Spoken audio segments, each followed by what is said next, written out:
Saya mulakan. Mr. Sarah. Mr. Sarah. Okay. Yes. Okay. Thank you very much, everybody, for being here. We are now live, and we are going to start our AGM.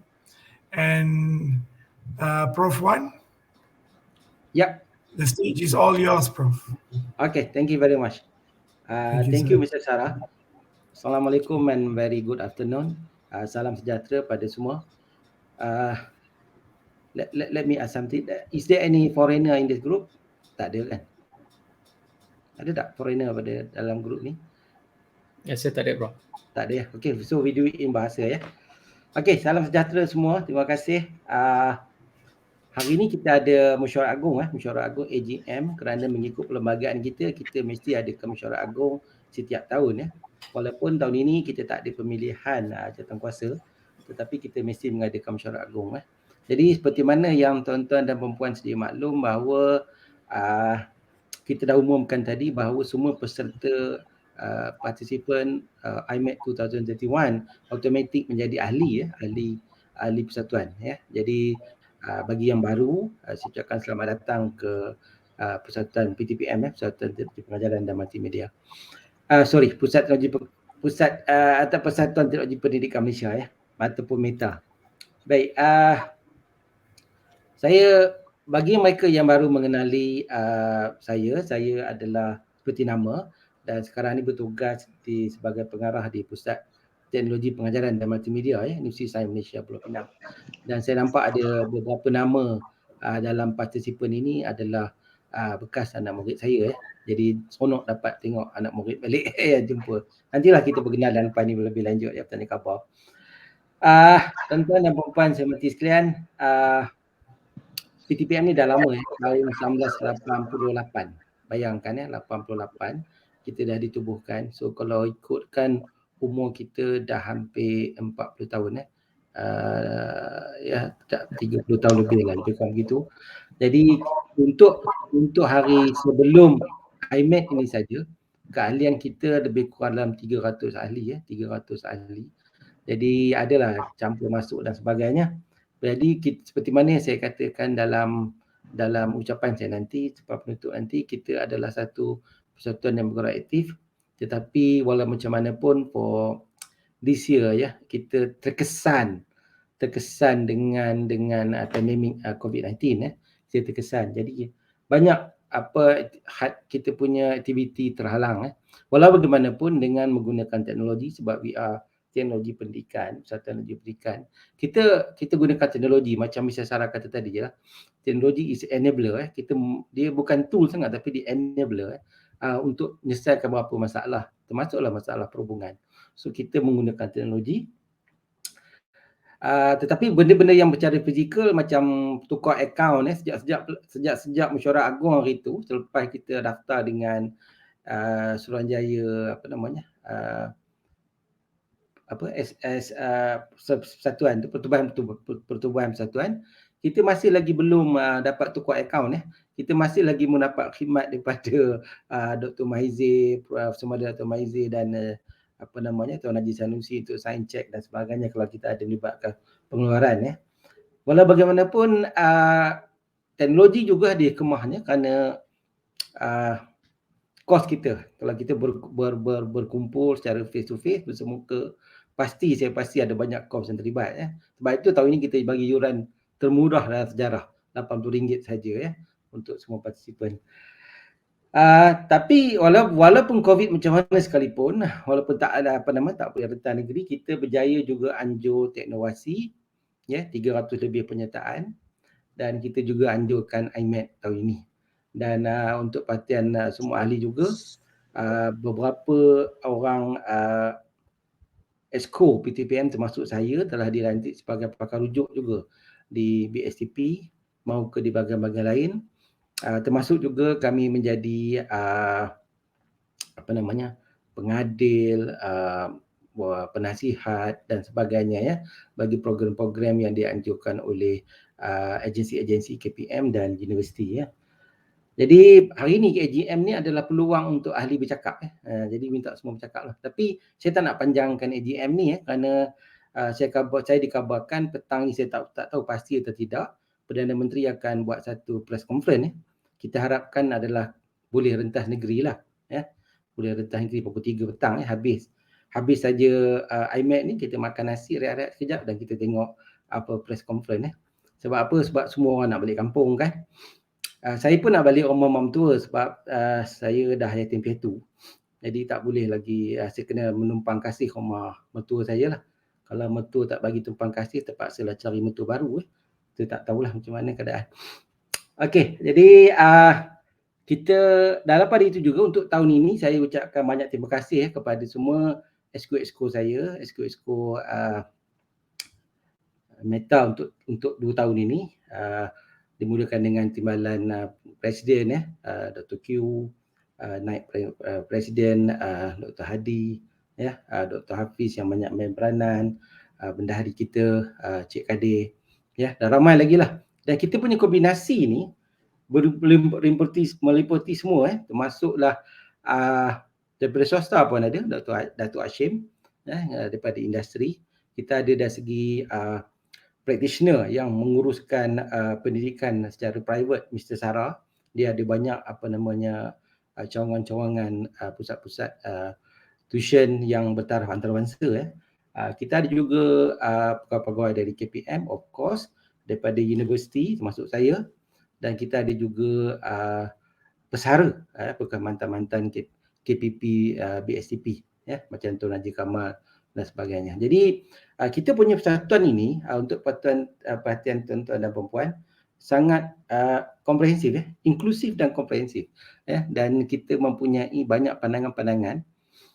Termasuklah IMAC ni. IMAC ni sebenarnya adalah satu platform di mana saya terpaksa mengejar reporter semua kerana mengumpul sebab kita diminta untuk buat satu laporan IMAC ini berserta dengan resolusi dan cadangan yang kertas itu saya akan berikan kepada pengarah BSTP, pengarah Jabatan Pendidikan Perak pun nak, dan dengan kabarnya timbalan ketua setiausaha 2 kementerian Datuk Kamil juga berminat nakkan kita. Jadi itu yang terpaksa supaya saya terpaksa buat satu resolusi tentang kita tengoklah apa-apa yang boleh dimanfaatkan oleh BSTP align dengan dasar-dasar kementerian, bagaimana inovasi-inovasi baru. Sebab inilah peluang untuk kita berkumpul dan memberikan pandangan, hujah, idea dan sebagainya.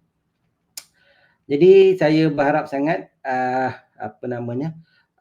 kita dapat manfaat dan sebagainya. Sebenarnya bila tahun ini dibuat di SSTP Negeri Perak, saya sangat berbangga sebab saya pun orang Perak Kuala Kangsar. Tapi itulah hasrat hatinya nak berada di kompleks SSTP di Jalan Tasik itu. Tapi kami sempat bermesyuarat saja di sana hari itu. Lepas mesyuarat tu langsung tak boleh dah sampai hari ini. Tapi apa-apa pun kita kena pasti itu ada hikmah di sebaliknya, kita kena terima dan sebagainya. Itu saja ucapan saya sebagai Presiden untuk AGM kali ini. Jadi saya serah kepada Mr. Sarah ataupun saya nak lantik terus pencatat macam mana? Mr. Sarah, silakan. I think we can lantik pencatat dulu. Yap, kita lantik kita minta calon 2 orang sebagai pencatat untuk AGM kali ini. Dipersilakan kalau ada cadangan. Kalau tak ada cadangan, saya lantik sendiri. Boleh. Prof lantik sendiri, Prof, no problem. Okey, boleh saya lantik Puan Ashikin. Puan Ashikin dengan Cik Zari masuk dah ke, Dato' Hafiz? Masuk dah, okey. Cik Zari dengan Puan Ashikin tolong sebagai pencatat Right, agenda kita seterusnya adalah pembentangan kita akan ada sekejap saya tengok.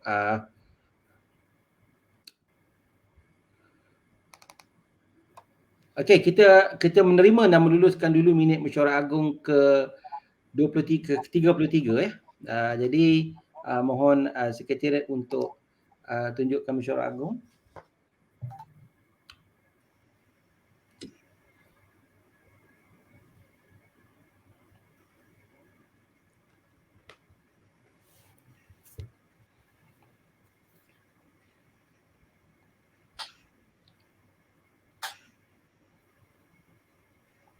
Baik, kita pergi page by page muka ke muka. Itu muka induk dia. Kita ada ini adalah notis mesyuarat agung untuk hari ini. Okey, Hafiz silakan muka surat berikutnya. Ini adalah minit yang tahun lepas kita buat pada 23 September 2020 dengan ucapan dasar Presiden pada masa itu adalah Prosemadya Dr. Mahathir Hamzah. Kita boleh tengok sekejap. Kemudian kita ada perkara kedua iaitu pengesahan minit mesyuarat agung yang ke-32. Next page mungkin Dr. Hafiz silakan. Dan kita ada membentangkan laporan tahunan 2019. Kemudian kita ada menerima dan meluluskan laporan kewangan serta penyata kira-kira berakhir pada 31 Disember 2019. Silakan. Dan kita ada membentangkan usul-usul pembubaran dan pemilihan jawatankuasa baru bagi sesi 2020. Patutnya 2020-2022 tu 2020-2022 Okey, teruskan. Kemudian kita ada perbincangan usul dan ucapan penangguhan. Jadi bagi mereka yang hadir boleh mencadangkan untuk kita terima dan perlu akan ada sokongan. Ataupun dalam keadaan lain kita dibenarkan untuk menerima secara konsensus Jadi soalan saya adalah kita nak pakai cadangan ataupun kita boleh terima saja secara konsensus secara majoriti. Ada apa-apa nak tanya soalan tak? Silakan. Kalau ada boleh tulis kat chat di sebelah kanan tu. Silakan. Bagi host dengan speaker boleh inilah. Boleh cakap teruslah. Okey, kalau tak ada apa kita terima Kita terima. Terima kasih. Baik, berikutnya adalah pembentangan laporan tahunan Silakan Dr. Hafiz. Menerima dan meluluskan laporan tahunan. Okay, Assalamualaikum warahmatullahi wabarakatuh dan salam sejahtera kepada Presiden PTPM Meta, Prof. Wan Ahmad Jaafar, Ahli Jawatankuasa, Barisan Ahli Jawatankuasa PTPM Meta dan seluruh warga peserta dan juga ahli PTPM Meta yang hadir pada sesi kali ini. So berikut adalah laporan tahunan Persatuan Teknologi Pendidikan Malaysia 2020-2021. Sedikit latar belakang yang saya boleh reiterate semulalah kepada especially kepada member-member ataupun ahli-ahli yang baharu ini. So PTPM Meta ni Persatuan Teknologi Pendidikan Malaysia ataupun Malaysian Educational Technology Association. Kita bermula sekitar tahun 1987 dan secara formalnya kita di-establish associationnya pada 30 September 1988. Okay. Dan semenjak daripada itu peranan PTPM ni sangat-sangat impactful in terms of membantu kerajaan especially Kementerian Pendidikan Malaysia dalam hal-hal berkaitan dengan teknologi pendidikan. Okay. Dan matlamat seperti yang tuan-tuan dan puan boleh lihat yang tertera di kaca skrin tuan-tuan dan puan semua. Yang pertama adalah menggalakkan perkembangan teknologi pendidikan untuk meningkatkan mutu pengajaran dan pembelajaran, latihan dan pengurusan pendidikan yang sehubungan dengannya lah. Menggalakkan kajian dan penyelidikan mengenai perkara-perkara yang berkaitan dengan teknologi pendidikan, menggalakkan penciptaan dan penerbitan alat ataupun bahan yang berbagai bentuk dan corak untuk kegunaan pendidikan. Yang keempat, menyediakan kemudahan penyebaran maklumat mengenai perkembangan teknologi pendidikan melalui penerbitan dan pengedaran bahan-bahan bercetak ataupun bahan bukan bercetak. Yang kelima, menganjurkan perjumpaan, seminar, convention, simposium, bengkel dan persidangan untuk tujuan bertukar pandangan dan antara ahli-ahli dan juga pakar-pakar teknologi pendidikan, menyertai persidangan serta memberikan kerjasama kepada pertubuhan ataupun organisasi-organisasi yang lain yang ada kaitannya dengan teknologi pendidikan di dalam maupun di luar negara, mengelola lawatan ke agensi yang ada kaitan dengan teknologi pendidikan, mengadakan pameran ataupun tunjuk cara yang sehubungan dengannya, dan juga memberikan khidmat nasihat dan perundingan kepada pihak-pihak yang berkenaan berhubung dengan teknologi pendidikan, seperti mana yang Tuan Presiden PTPM Meta sedia maklum, sudah maklumkan sebentar tadi. Dalam tahun ini kita banyak di-engage oleh pihak Kementerian Malaysia untuk melihat dan merangka dasar pendigitalan pendidikan. So itu adalah sebahagian sumbangan persatuan Meta, PTPM Meta ini ke arah pembangunan pendidikan negara yang lebih mampan. Berikut adalah aktiviti PTPM sekitar tahun 2020-2021. Pelbagai mesyuarat-mesyuarat induk yang telah kita jalankan yang mempunyai pelbagai agenda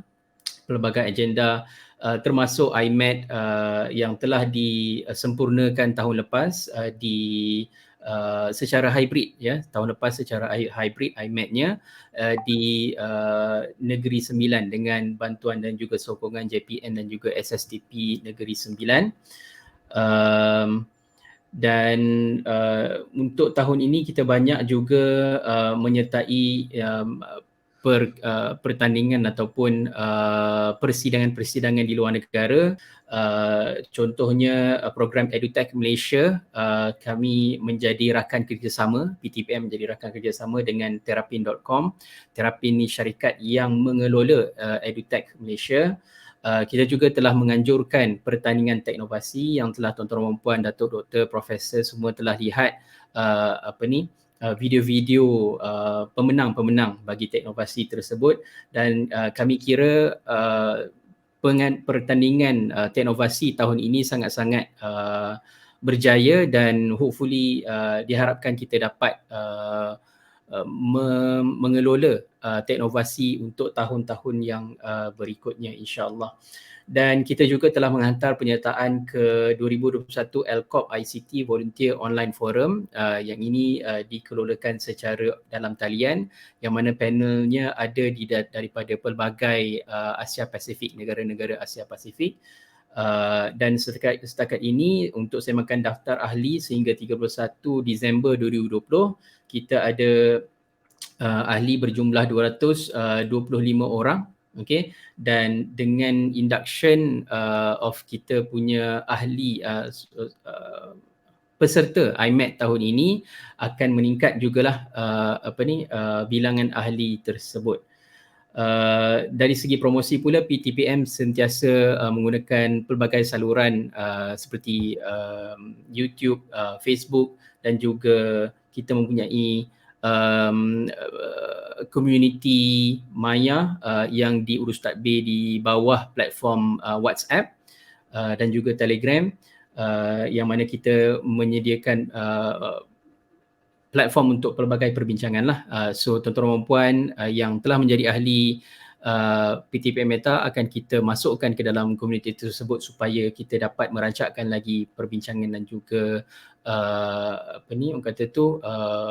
discussion berkenaan dengan any of the issues yang ada yang sedang berlaku dan mungkin in the future yang akan berlaku dalam ruang lingkup EduTech di Malaysia ini, insya-Allah. So ini adalah jawatankuasa PTPM Meta bagi 2020-2022. Presidennya adalah Prof. Dr. Wan Ahmad Jaafar bin Wan Yahya. Timbalan Presiden iaitu Dr. Kamariah binti Samu. Naib Presiden Dr. Abdul Hadi bin Mat Dawi. Setiausaha Kehormat saya sendiri Muhammad Hafiz bin Mat Hanif. Penolong Setiausaha Encik Zahari bin Awang. Bendahari Kehormat iaitu Encik Abdul Kadir bin Abdul Wahab. Penolong Bendahari iaitu Haji Muhammad Kamal bin Hashim, dan AJK termasuk Encik Sarah Prilata.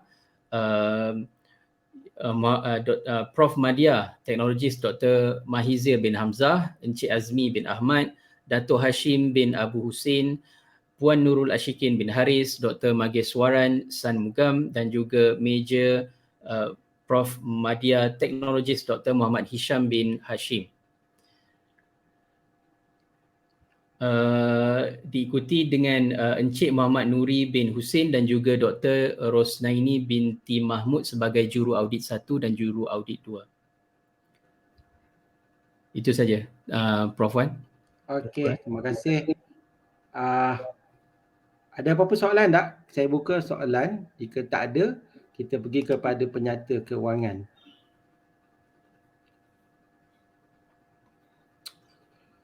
Okey, kita pergi pada penyata kewangan. Silakan. Silakan Cik Kadir.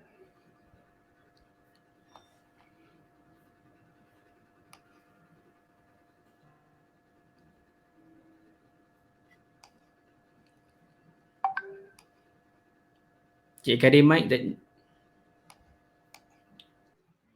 Okey. Baik, Assalamualaikum warahmatullahi wabarakatuh dan juga salam sejahtera yang dihormati Tuan Presiden, Ahli Jawatankuasa PTPM, tuan-tuan dan puan-puan. Baik, saya akan membentangkan penyata kewangan. Biasanya kita akan buat penyata kewangan tahun demi tahun. So yang ini bermula pada 1 Januari hingga 31 Disember 2020. Bagi penyata kewangan tahun 2021, kita akan bentang pada tahun hadapan. Jadi sebagaimana tuan-tuan dan puan-puan sedia maklum, duit yang kita bawa daripada tahun 2019 ke 1 bulan 1 tahun 2020 adalah sebanyak RM34,936.93. Ini duit yang pada 1 bulan 1 tahun 2020. Dan sepanjang tahun tersebut jumlah duit yang masuk adalah kebanyakannya berkaitan dengan pendaftaran IMEC bagi tahun 2020 yang membawa jumlah keseluruhan sebanyak RM59,997.73. Ini ialah termasuk sekali dengan semua pendapatan pada tahun 2020.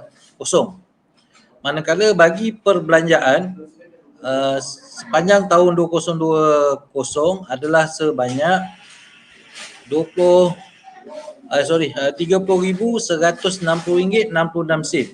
Jadi baki yang dibawa ke tahun 2021 adalah sebanyak RM29,837.07. So baki pada tahun 2021 adalah RM29,837.07. Itu saja Prof serta ahli mesyuarat dan juga tuan-tuan dan puan-puan. Okey, terima kasih Cik Kadir. Saya buka kepada soalan jika ada. Silakan.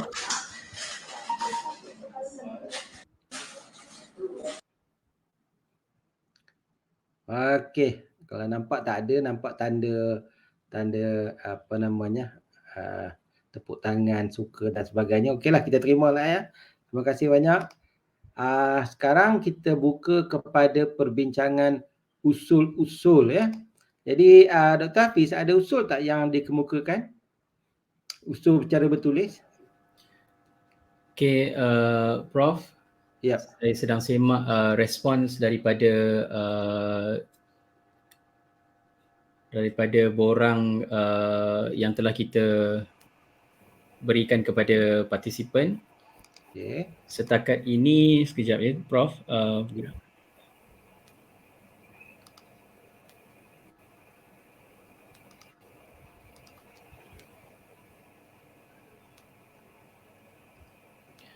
Ada satu Prof yang ini saya bacakan ya.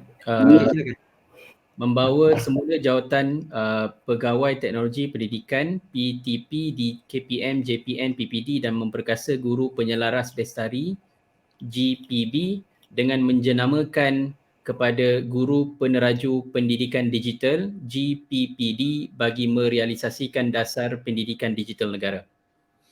Ini yang saya suka. Cadangan macam ni sangat saya suka sebab saya boleh bincangkan nanti secara brainstorming dengan kawan-kawan cadangan ini untuk kita angkat sebagai satu resolusi dalam IMEC ini ya.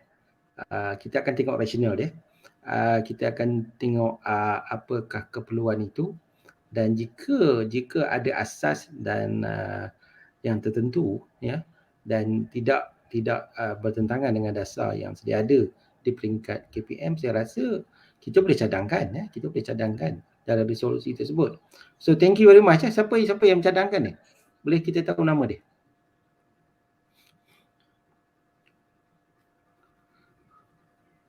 Yang ini kita sekejap Prof. Kita kena tengok individual responses.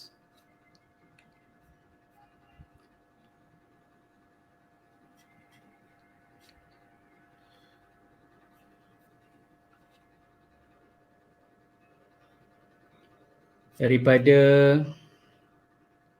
Encik Jamil Ambia bin Ramli. Okey, terima kasih ya Cik Jamil. Daripada mana tu? Daripada JPN Sarawak. Oh, JPN Sarawak. Oh, thank you very much. Ya. Okey. So ada cadangan lain, silakan. Kalau ada benda yang kita boleh bincangkan sedikit. Ya, kita ada masa lagi 20 minit ni.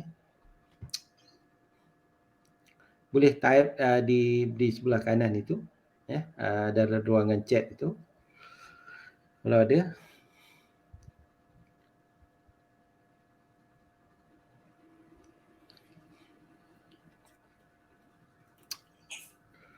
Okey, kalau tak ada tak apa, terima kasih banyak. Ada satu lagi Prof. Ada satu lagi, silakan.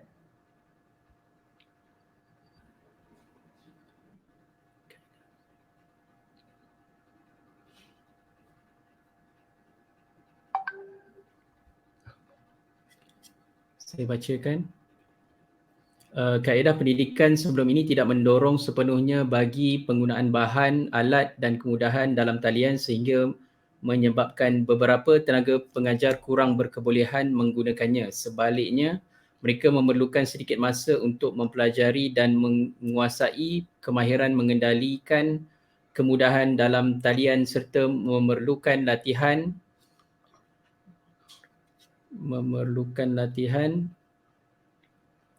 dan kursus bersesuaian bagi memastikan pelajar dapat menyesuaikan diri dengan norma baru sistem pendidikan dengan mudah. Selain itu, sebahagian pelajar mengikuti norma baru dengan begitu baik, namun ada menganggap ia mencabar kerana pelbagai faktor seperti kekurangan kemudahan internet. Sebilangan pelajar juga mungkin berasa tidak selesa dengan pembelajaran dalam talian. Ini lebih kepada cadangan ini Prof? Jadi cadangan ini adalah guru-guru memerlukan lebih latihan ya. Lebih latihan dalam menggunakan beberapa peralatan digital untuk tujuan pengajaran dan pembelajaran ya. Ini satu perkara yang saya setuju. Dan poin yang kedua dia tadi adalah dia kata adalah pasal apa Dr. Hafiz tentang peralatan ya tadi. Ya, betul. Ya, peralatan. Saya terlibat dalam satu jawatankuasa dasar pendidikan digital ya. Kita tak pasti sama ada nantilah saya berbincang dengan pengarah tengok ya. Ada tak bajet-bajet tertentu yang kita boleh tengok. Memang ada dah. Memang dalam plan tu memang ada. Tapi saya tak boleh cerita di sinilah. Tapi saya nampak benda ini ada cahaya lah, ada akan diumumkan nantilah. Saya rasa ada ni. Tapi tentang latihan tadi saya bersetujulah. Tetapi ada banyak what we call it, ada banyak tanggapan ataupun notion atau assumption kat sini yang mengatakan bahawa latihan tersebut lebih elok dibuat secara bersemuka yang yalah di tempat saya di USM sendiri pun mulai kemarin kami dah membenarkan latihan bersemuka dalam makmal untuk pelajar dan sebagainya, untuk kelas ya. Subjek kepada SOP dan vaksin. Ya, vaksin dan SOP kita dah benarkan bersemuka, dan jika tak salah saya pada besok ataupun awal minggu depan KPPA akan mengeluarkan garis panduan baru kepada sektor awam termasuk KPM membenarkan jumlah yang berada di pejabat sampai ke peringkat 60%. Jadi kalau 60% maknanya di sekolah ataupun di universiti, benda ini boleh direalisasikan dalam keadaan yang sebenarnya. In fact, di universiti kita dapat arahan baru daripada KPT untuk melaksanakan pembelajaran hybrid jalan hybrid. Jadi saya telah ditugaskan di peringkat USM untuk memberi latihan kepada semua pensyarah khusus-khusus yang hybrid ni, mana dalam kuliah tu ada pelajar bersemuka dan kita juga menggunakan online pelajar-pelajar yang tak boleh datang, ada masalah vaksin, pengangkutan dan sebagainya, mereka akan secara online. Jadi dalam kelas tu pun dah ada hybrid Jadi kita dah kena pasti beberapa peralatan yang dapat membantu. Contoh kalau tuan-tuan pernah kenal nama Swivel SWIVL. Ada sebut Swivel, ada sebut Swivel, tak tahulah macam mana jemputan sebenar. Harganya lebih kurang dalam RM4,000, 3,900, 1,800. Itu harga biasa. Tapi kalau kita beli harga pendidikan atau beli secara kuantiti yang banyak yang besar, saya rasa mungkin boleh kurang lagi lah. Jadi USM plan untuk beli banyak. Jadi itu saya dapat kongsikan. Jadi kalaulah hybrid ini juga dibuat di sekolah, saya rasa dia memerlukan latihan. Saya bersetuju dengan pandangan tersebut. Itu satu. Kita dah nak beralih ke arah endemik. Jadi pembelajaran hybrid tu sekarang ni kita kena tengok secara lebih serius lah. Tapi hybrid kita dah buat conference tahun lepas. Kita melaksanakan hybrid dulu. Macam Dr. Hafiz buat tahun lepas tu. Alhamdulillah. Which is very good lah. Okay. Ada soalan lain tak? Satu lagi ni Prof. Okay, silakan. Mengadakan bengkel/latihan bersepadu khasnya kepada guru-guru yang mengajar di kawasan pendalaman dalam penciptaan atau penghasilan bahan bantu mengajar yang pelbagai bentuk berasaskan teknologi terkini atau teknologi sebagai pengupaya. Yap. Saya buka benda ni untuk discussion tapi baru ni saya ada mesyuarat dengan satu badan dipanggil Jabatan Inovasi Malaysia, tak salah saya, jabatan, tapi dia di bawah MOSTI mereka selalu jabatan ini selalu memberikan fund. Kita pun tak tahu bila ada mesyuarat baru kita tahu kepada program-program inovasi dan inisiatif inovasi. Mereka melihat KPM dengan KPT ini selalu menghasilkan penghasilan bahan bantu mengajar yang baik, tetapi tidak sampai ke peringkat inovasi, dilabelkan peringkat inovasi. Jadi saya setuju benda tu yang bahagian atas tu, guru-guru perlu mendapat latihan bersepadu dalam penciptaan sebab according to jabatan ini, saya lupa nama tepat jabatan ini, dia kata guru pensyarah banyak buat, tetapi kenapa tak angkat sikit kepada tahap inovasi. So kurang-kurangnya dia kata buktinya adalah kita daftarkan dengan sijil copyright. Daftar sijil copyright dengan bayar RM25, kita dah dapat satu ciptaan baru dalam negara kita. Mungkin lebih lagi macam patent yang ditunjukkan oleh best practices tadi kan, sampai ke peringkat patent tu lebih tinggi lagi lah. Jadi betul, kalau nak adakan satu bengkel latihan bersepadu tu, kita boleh angkat usul ni, insyaAllah saya akan bincangkan dengan kawan-kawan dan kita boleh angkat pada peringkat yang lebih tinggi. Terima kasih. Ada siapa-siapa nak bagi pandangan tak? Silakan. Ada satu lagi Prof. Okey. Ini daripada Kapten Virakumar Subayah. Yep. Fokus teknologi pendidikan pada masa kini berfokus kepada digital, menyebabkan guru di sekolah yang tiada akses internet dan peranti ketinggalan. Aspek teknologi pendidikan konvensional perlu diperkasakan juga. Soalan ini merujukkan kepada apa sebenarnya? Dia nak peranti ke? Kalau saya rasa mungkin ini dari segi the foundation of edutech lah. It's not necessarily device driven kan? Ya, betul. Ya. Macam Puan Pengarah cakap pada semalam, pagi semalam. It's not about the drive, device driven itu sebenarnya itu perkara yang kedua. Tetapi dari segi IDT, instructional design dan teknologi itu penting. So jadi cikgu ni apa yang mengusul ni sebenarnya dia nak apa sebenarnya? Dia nak kita angkat ke kementerian dalam bentuk apa? Dia nak kursus ke? Dia nak peranti ke? Boleh saya invite kepada stage ni Kapten Vera Kumar? Silakan. Alright, okay, Kapten Vera Kumar, you're on stage. Okay, good afternoon, gentlemen. Okay, so di sini bila kita pergi ke sekolah-sekolah sebagai untuk memeriksa dan sebagainya, didapati sekolah yang tidak ada akses internet dan peranti, mereka ketinggalan. Sebabnya kita terlalu fokus kepada digitalize what they call medium.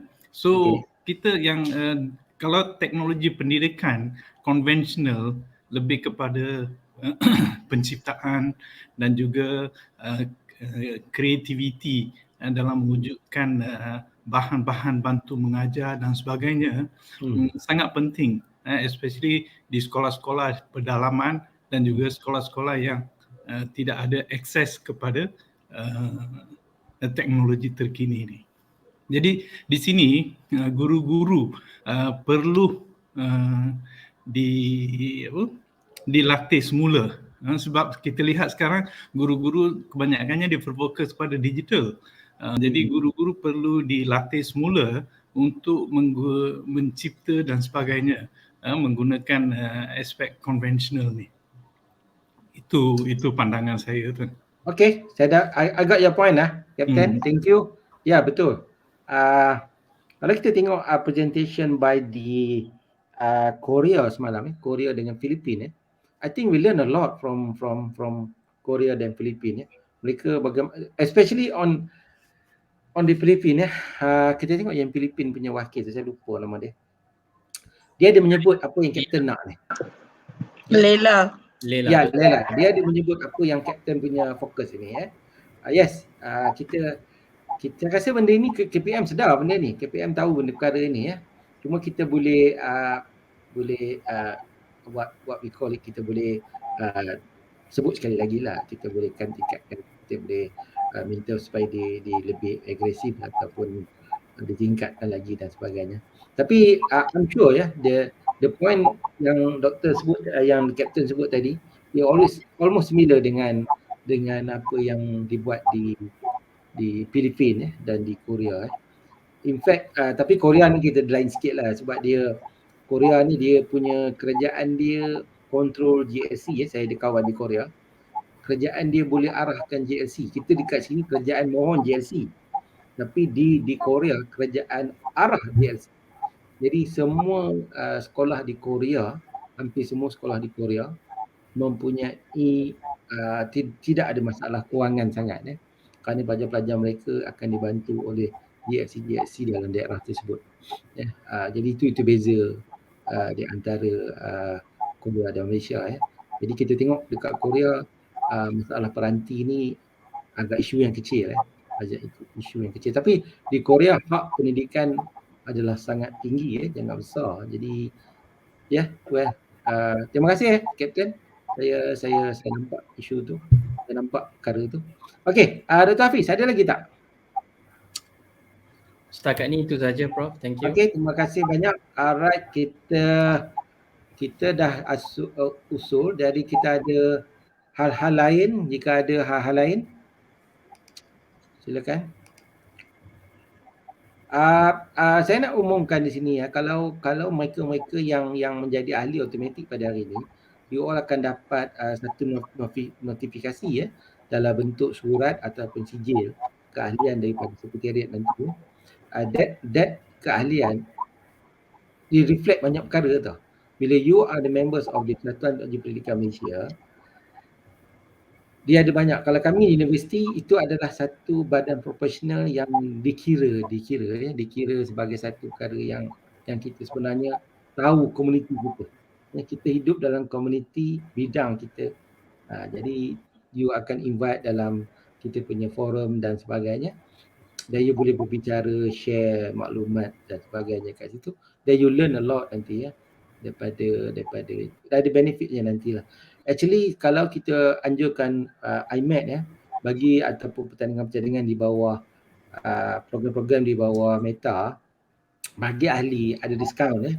Tapi untuk tahun ini kita special sikit lah, kita bagi pukul rata lah. Bukan kita nak menolak hak ahli, tapi disebabkan oleh online, kita fully online dan kita nak ramai penyertaan, jadi kita ambil satu blanket price lah ya, RM80 macam tu, dan ada bayaran untuk pembentang dan sebagainya. Okey, so itu hal-hal lain yang lain. Kalau ada apa nak tambah, Esko, kalau apa nak tambah? Terima kasih Prof Wan. Ya, silakan.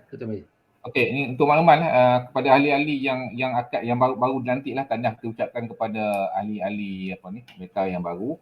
Untuk makluman lah, saya rasa dalam yang ada hari ini juga ada ahli-ahli yang lama. Jadi untuk makluman dia Prof dan juga rakan-rakan semua, bagi ahli-ahli Meta, anda juga boleh menyertai persatuan ASTT, American Education Association of Education Technology nanti antarabangsa. Yang mana kalau kita affiliate kepada ASTT, jadi ahli-ahli kita hanya perlu membayar $50. Manakala kalau keahlian biasa ialah $150. Itu bezanya lah. Jadi kita boleh access lah semua dia punya bahan, buku dan sebagainya, apa saja yang ada dalam library dia kita boleh access lah. Ini untuk makluman lah bagi rakan-rakan kita nanti automatik jadi ahli. Tapi kita akan hantar nanti. Jadi selalunya COSA nanti akan hantar email, surat, dan juga dia akan bagi terus link untuk pendaftaran ACT bagi ahli-ahli yang berminat. Okay, itu saja fungsi. Ya, terima kasih Prof. Sumali Dr. Maizik.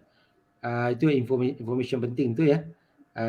Kita bukan saja berada dalam komuniti teknologi pendidikan di Malaysia. Kalau kita daftar dengan ACT, kita dapat juga input daripada seluruh dunia itu sangat menarik ya. Macam tadi ada best practices yang dapat award daripada ISTE tadi ya. Jadi it's very good ya. Itu tanda bahawa guru-guru kita sebenarnya adalah aktif dalam komuniti pendidikan teknologi pendidikan di peringkat dunia. Itu satu petanda yang baik ya. To me, satu kredit lah. Satu yang besar lah. Okey, ada hal lain lagi tak? Okey, sebab kita dah hampir sejam. Kalau tak ada apa-apa, bagi saya ucapan penangguhan, saya ucapkan banyak terima kasih. Pertama sekali saya ucapkan terima kasih lah kepada pengarah ataupun ketua conference chair bagi IMET, Dr. Hafiz ya, dan juga kepada Cikin bagi teknowasi, dan kepada semua exco yang orang kuat Meta ni, teruskan berkhidmat kepada Meta, dan saya juga mengharapkan kepada kesihatan dan keselamatan semua supaya semua dilindungi daripada COVID-19 ini, dan semoga saya berdoa kepada semua kita hidup dengan tenang ya, dengan lebih baik apabila kita masuk ke fasa endemik nanti. Jadi dengan ucapan itu saya ucapkan banyak terima kasih. Back to you, Mr. Sarah. Okay, thank you, Doctor. Thank you so much, Prof. Okay, we are now heading to our closing ceremony. So, Dr. Hafiz, are we ready? Yeah, okay. So we are going to end this session. So all of the participants will be brought into the lounge as we are prepping for the closing ceremony. Yeah. So stay tuned. Exactly. All right. Okay. Thank you.